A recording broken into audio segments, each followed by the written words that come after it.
No se negocia la libertad. No se negocian los derechos humanos. No se negocia la dignidad. Jamás, jamás, jamás.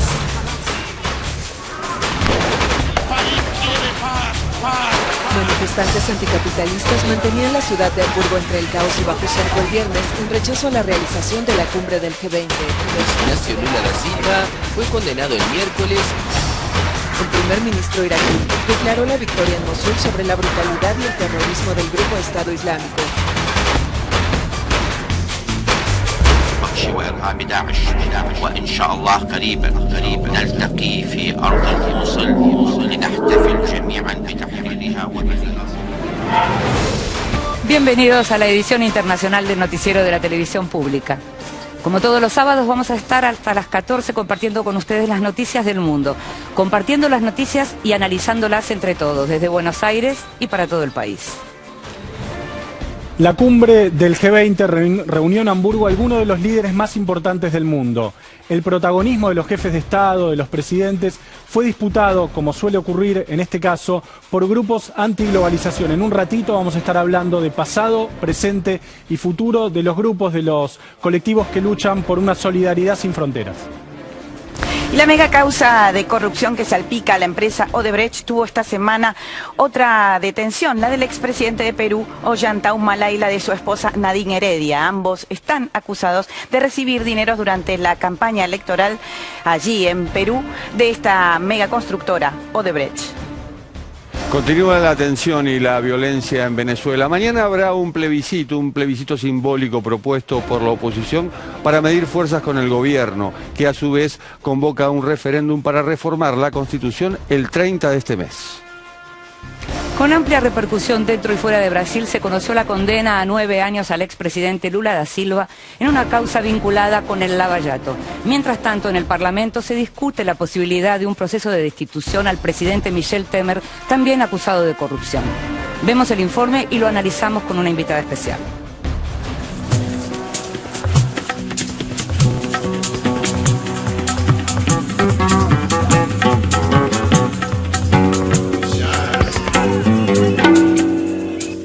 Y la profunda crisis que atraviesa a todo el sistema político de Brasil produjo otro evento sísmico.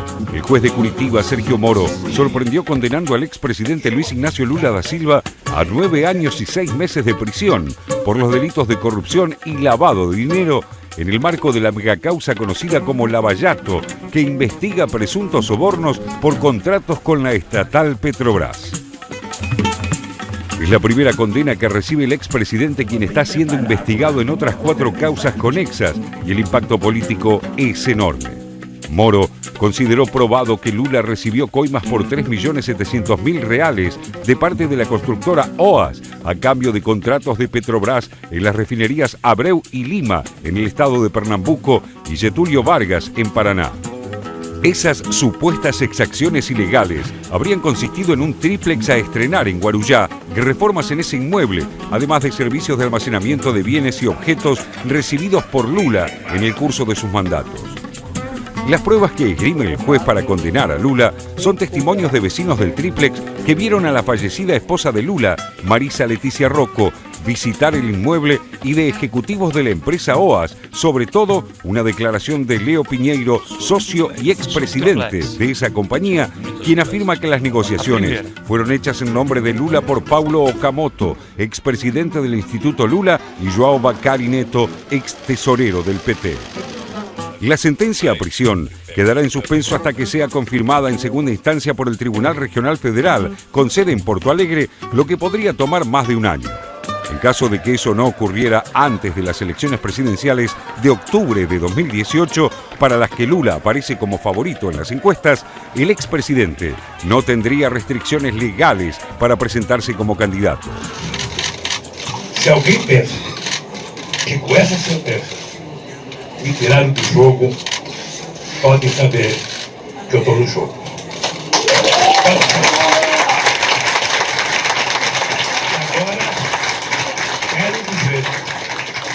Quero dizer ao meu partido que eu até agora não tinha reivindicado, mas a partir de agora eu vou reivindicar do PT o direito de me colocar como postulante a candidatura a presidente da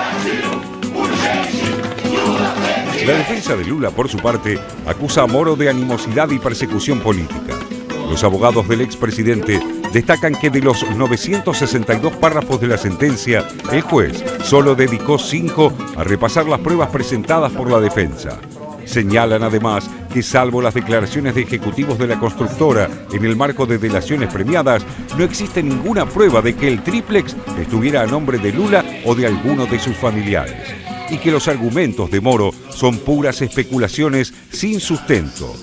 La expresidenta Dilma Rousseff también se pronunció con fuertes declaraciones a favor de su antecesor en el cargo, afirmando que la sentencia de Moro es una injusticia flagrante y una aberración jurídica que avergüenza a Brasil, y acusó a los grandes medios de comunicación de seguir un guión pautado para impedir que Lula pueda presentarse a los comicios de 2018.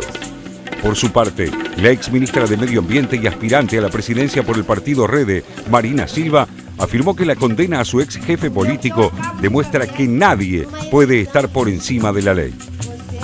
A pesar del fuerte impacto de la condena que hizo bajar el dólar y subir la bolsa de San Pablo este miércoles, los términos de la sentencia de Moro son menos rigurosos que los esgrimidos por los 13 fiscales del estado de Curitiba, que elevaron la denuncia al juez en la que colocaban a Lula en el centro del esquema de corrupción del denominado Petrolao.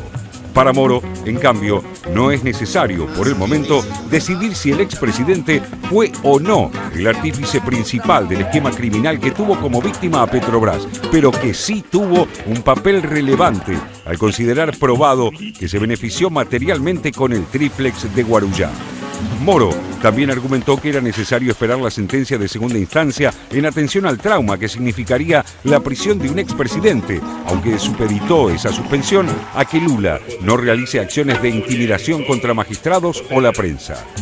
Revirtiendo ese argumento, el equipo de abogados de Lula toma esas afirmaciones como señales de la parcialidad manifiesta del juez y la arbitrariedad de la sentencia.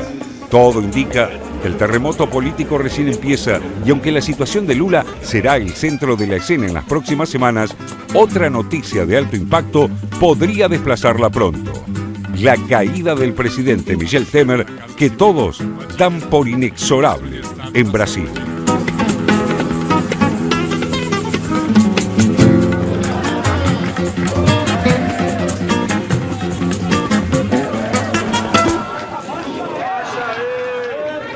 Le dijimos que íbamos a analizar el tema de Brasil con una invitada especial. Se la presentamos, es Silvia Colombo, corresponsal de Folia de Sao Paulo en Buenos Aires. Gracias por estar. Gracias por invitarme. La verdad que hace tanto que se viene siguiendo el tema que imagino que los 9 años, más allá de que suenan duros, no fueron completamente inesperados para los brasileños. ¿Cómo lo sentiste? Bueno, sí, se esperaba que la decisión del juez Moro saliera por estos días. Es una decisión en primera instancia, o sea, Lula no está tras las rejas, no fue esposado, preso ni nada. Hay que esperar la segunda instancia, y incluso esa condena no lo impide ser candidato mientras no sea juzgado en segunda instancia. Yo creo que lo que eso significa ahora tiene más un peso político, ¿no? Lo que va a significar en la campaña electoral que ya arrancó, ¿no? Lula mismo usó esto, Lula, que es el rey de la retórica popular, usó esa condena para lanzar su candidatura, ¿no? Sí. Parece que cuanto más lo golpeen, le hace mejor, porque él logra con su discurso volver eso como un discurso en su favor, ¿no? Pero Silvia, ¿le hace mejor para el digamos, el sector que lo va a votar igual? Sí. Porque la pregunta es, cuando uno va a ganar una elección, no puede pensar que solo va a ganar con el votante cautivo, claro, ¿no? Claro, entonces, claro. ¿cuánto lo puede llegar a afectar, aunque digamos, todavía falte la segunda instancia, tener esta primera condena? Bueno, yo creo que Lula se puede hacer un poco un paralelo con el peronismo, con Cristina. Acá tiene un voto duro ahí que parte de ese 30% que no lo va a perder si lo juzgan culpable. Esa gente que lo va a votar sabe que él, de hecho, se benefició de manera ilícita de esos contratos y todo eso, ¿no? Lo que sí vamos a ver de ahora hasta las elecciones del año que viene es cómo se portan los otros jugadores, si tienen poder político para sacar votos a Lula. Por ahora todos los otros tienen muy poca intención de voto, o sea que falta surgir un personaje que de hecho lo amenace. Ahora, y ya te empiezan a preguntar mis compañeros, hay algo que uno ve que tiene que ver con la suciedad, por usar un término, en general de la clase política. Y cómo pesa eso en la sociedad brasileña. Es decir, es algo que todo el mundo sabía y al mismo tiempo decía, bueno, pero esto forma parte de la política, o hay gente que realmente se está sorprendiendo. Yo creo que todos, la mayoría de la gente sabía que había mucha corrupción desde que yo era chica en Brasil. Se hablaba de escándalos, pero que siempre terminaban sin nadie condenado, sin nadie preso. No, lo que es distinto ahora con Lava Jato es que de hecho hay empresarios, hay políticos, hay quizá un expresidente preso en un rato. O sea, eso cambió un poco. Lo que sí creo que es nuevo es que este hartazgo con la política está produciendo también algunos efectos negativos, que es la aparición de algunos candidatos que se dicen apolíticos, ¿no? Lo que en Brasil llamamos de aventureiros, ¿no? Y de hecho hay uno de ellos, por ejemplo, que es un tipo de extrema derecha, Jair Bolsonaro, que tiene un discurso así más allá de la derecha que representa Trump en Estados Unidos, que dice cosas sexistas, elogios a los militares y todo eso, y ese tipo tiene 10% de intención de voto hoy. O sea que ese es un fenómeno nuevo, ¿no? Y también otros candidatos menos extremistas como como João Doria, que es un empresario, un tipo más o menos más o menos con el perfil de Macri, ¿no? Que nunca había estado involucrado en política y que ahora se presenta como un gestor, como un tipo que no tiene que ver con la política tradicional.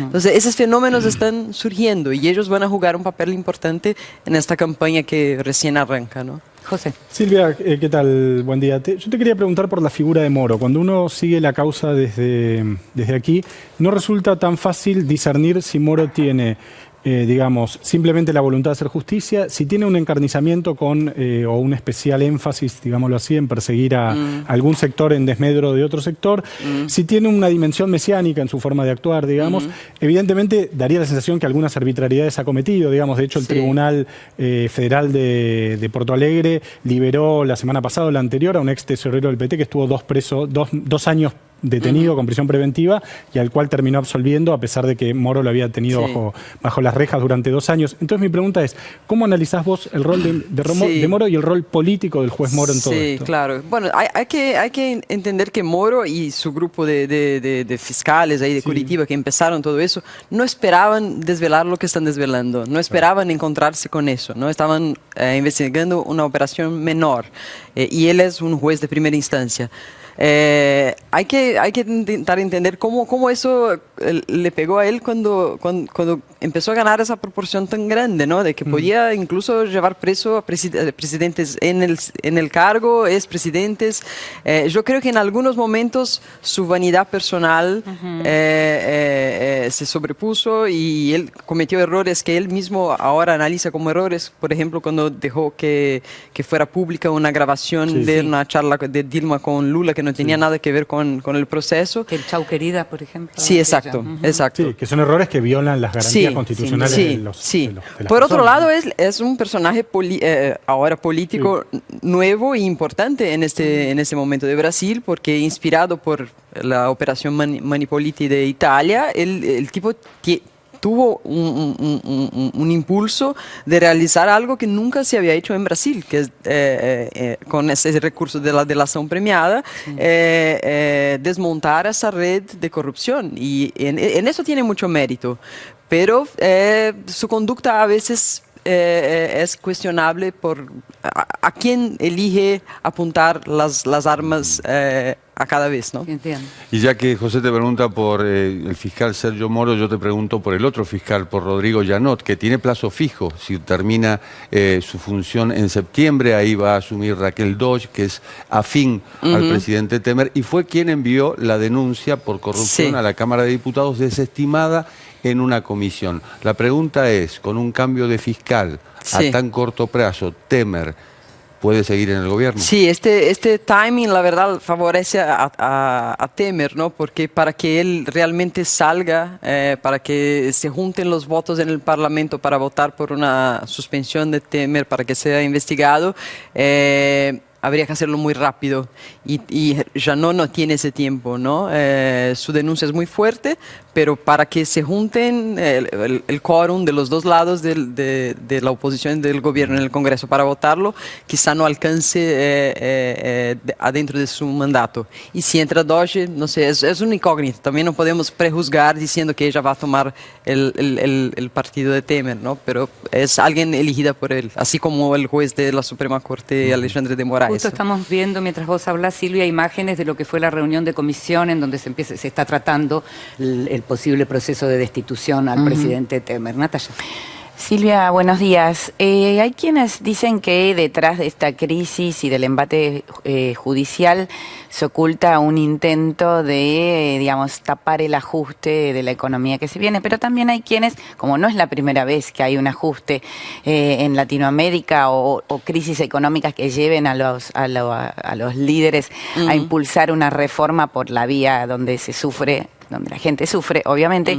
La pregunta es si vos crees que la política esta vez es en Brasil la que está sufriendo y es la que se desintegra, y en cambio la economía está un poco en recuperación en Brasil después de estos años de déficit, curiosamente también bajo el gobierno del PT, ¿no? Sí. Creo que esa es una situación regional, ¿no? En los últimos 10, 15 años toda la región creció mucho, esos gobiernos de tono más populista usaron la plata para hacer beneficios y de verdad cambiar mucho para mejorar la vida de la gente más humilde, pero ahora vienen tiempos de ajuste, no es solo en Brasil, en Argentina estamos viendo eso, en otros países también, Ecuador ahora tiene una deuda gigantesca para arreglar, y yo creo que el gobierno, si Dilma hubiera seguido en el cargo, muy posiblemente estaría haciendo los mismos ajustes.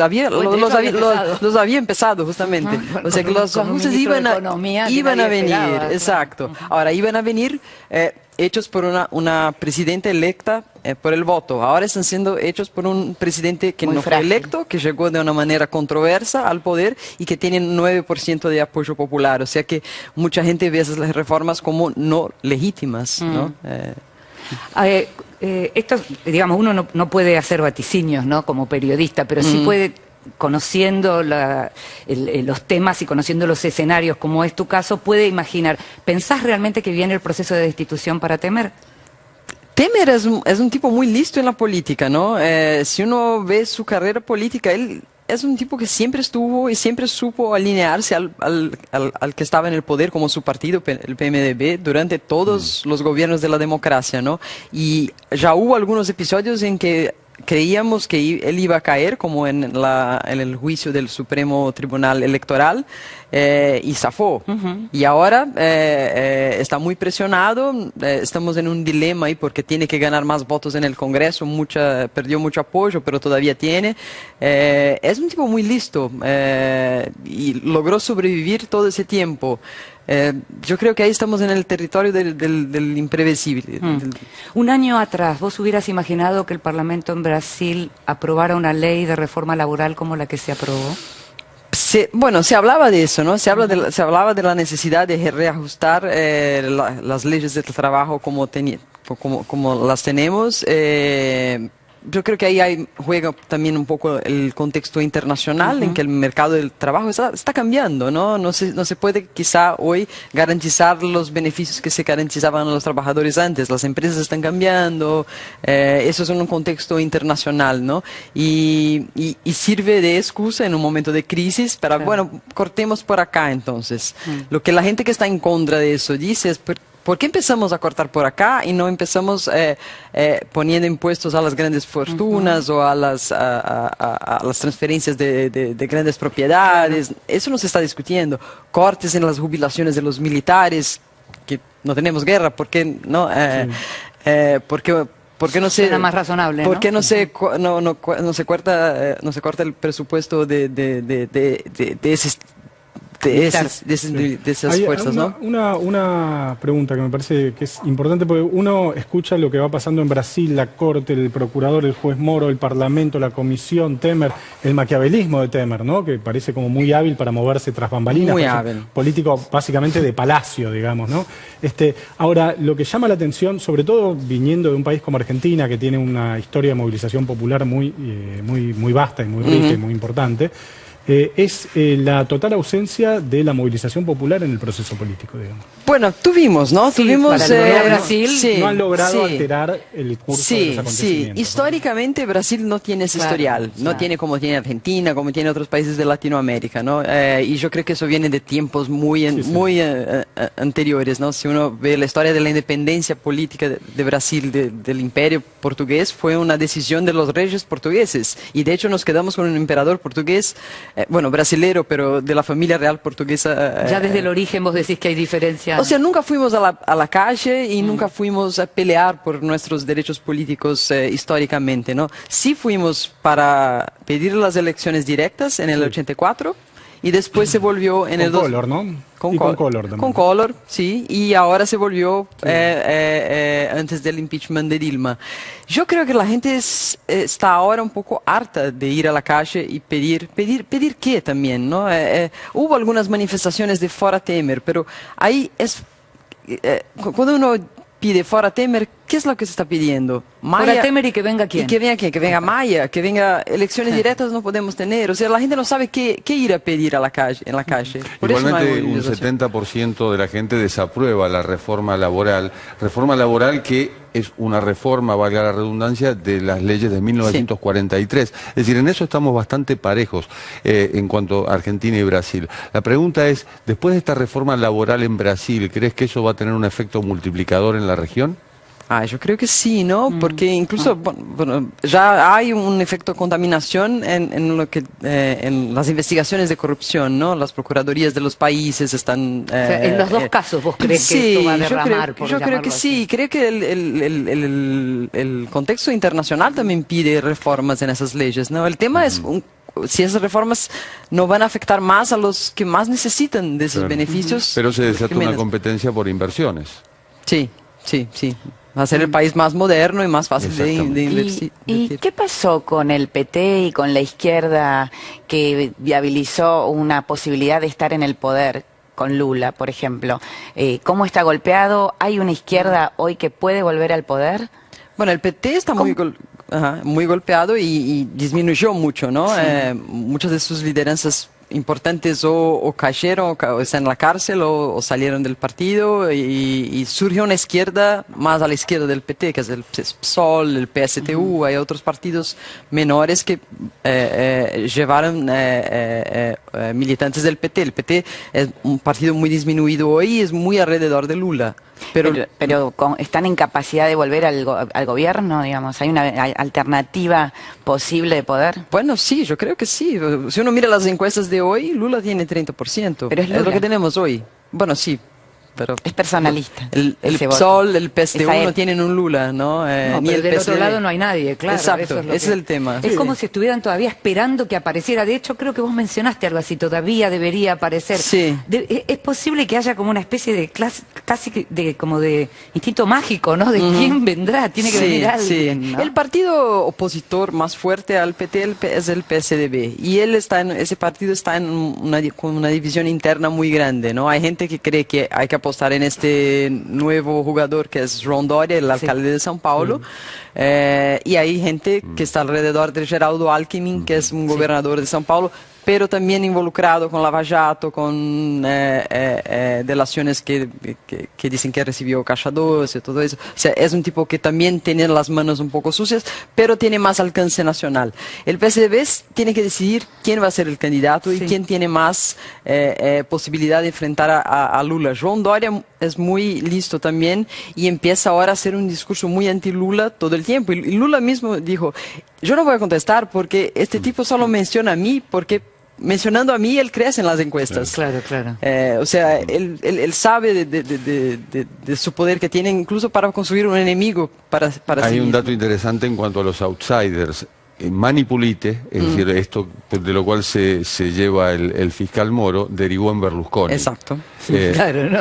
Recordemos que João Dória era el conductor de la versión brasilera del Aprendiz. Cierto, lo habíamos comentado. Hablamos de outsiders. Muchísimas gracias por estar con nosotros, Silvia Colombo. Realmente es un tema que seguimos muy de cerca, del que hablamos muy seguido, entonces tener una mirada como la tuya nos ayuda mucho. Gracias Gracias por invitarme. Nos estamos